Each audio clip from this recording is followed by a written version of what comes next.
আশির দশকে একটি ডিম 12 আনা আই মিন 75 পয়সায় বিক্রি হলেও এখন দাম বেড়েছে কয়েক গুণ। খুচরা বাজারে এখন প্রতিটা ডিম বেচা কেনা হয়ে থাকে 9 থেকে 15 টাকায়।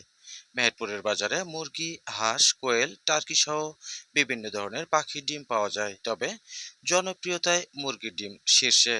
প্রোটিন, ভিটামিন এ, ডি, ই ও কে সহ মিনারেল, ক্যালসিয়াম, জিঙ্ক এবং ফ্যাটি অ্যাসিড সহ প্রয়োজনীয় পুষ্টি উপাদান রয়েছে ডিমে। ডিম সাধারণত সাদা ও বাদামি রঙের হয়, যা মুরগির জাতের উপর নির্ভর করে। তবে সকল ডিমের পুষ্টিগুণ একই ধরনের জানা গেলেও বাস্তবে বাদামি ডিমে পুষ্টি বেশি রয়েছে বলে অনেকে দাবি করেন, যে কারণে বাদামি ডিমের দামও সাদা ডিম অপেক্ষা বেশি। আর ডিমের আকারও ছোট বড় হয়ে থাকে। নতুন ডিম দিচ্ছে এমন মুরগির ডিম আকারে ছোট হয়, এবং বেশ কিছুদিন আগে থেকে ডিম দিচ্ছে এমন মুরগির ডিম আকারে বড় হয়ে থাকে।